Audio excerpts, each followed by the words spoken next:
Need to remove your WhatsApp data on iPhone to free up storage space? You've come to the right place.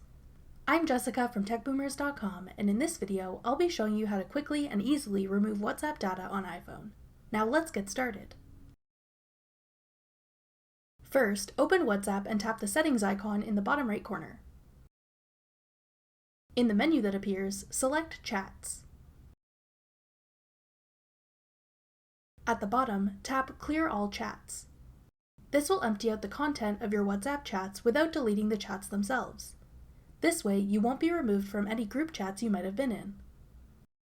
To confirm, enter the phone number you use for WhatsApp, then tap Clear All Chats.